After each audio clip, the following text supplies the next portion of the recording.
It's a crucial time of year for retailers and a bit of a mixed picture from the high street. Official figures showed sales were up, but Next and H&M have both warned so far this year sales have been disappointing. Steph has the story. Morning. Yes, morning to you both. It's hard to get through a week actually without talking about shopping and retailers and how they're all doing and what news they've got out. But let me tell you what's going on at the moment. Morning everyone. Yes, the first details are coming in, giving us an idea of how this year is going for retailers. No surprise that the weather that we've been talking about is causing a bit of concern for the high street. Figures from the Office for National Statistics show that sales are up 2.6% compared to this time last year.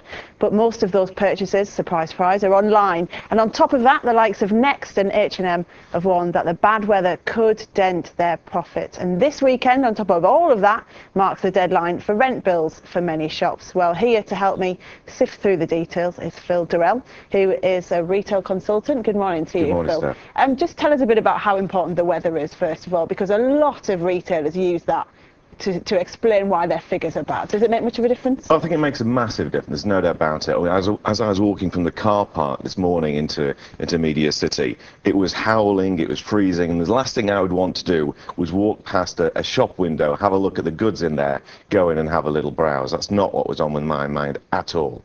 And I think it's valid reasons that retail say, you know, when it's really bad weather, people do stay at home. Having said that, the really good retailers, even in the bad weather, do well. And Next, even though they were probably a little bit disappointed, they still did really well because they're a great retailer. What about online shopping though? Surely that's not affected by the weather. No, absolutely not. And we're great adopters. The Brits are, you know, the world best at online shopping. You know, 13% of our retail comes from online, more than virtually any other nation on the planet.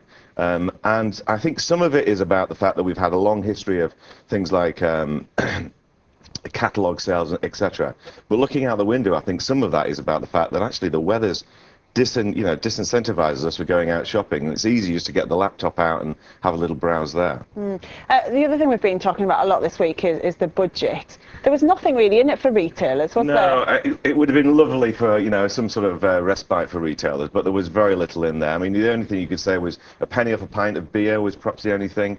But the amount of pubs now shopped in the high street and around town centres, I'm not sure that a penny off a pint is really going to kick-start that business again. Yeah, because one of the big issues is business rates, isn't it? Whenever I go out and about, companies are always complaining about business rates. Yeah, business rates are a key part of any cost, and although the larger retailers are not that concerned about them, they're a break-even point for a lot of the smaller and medium enterprises, and it would have been lovely for them to be you know, reduced in this budget.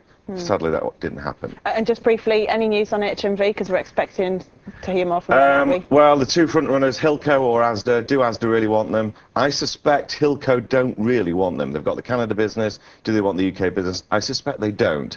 I suspect that Asda might come in late. Okay, well, we'll bring you more on that if we get it. Thanks very much for your time this morning, Phil. That's it from me. All right, Steph, thanks very much indeed.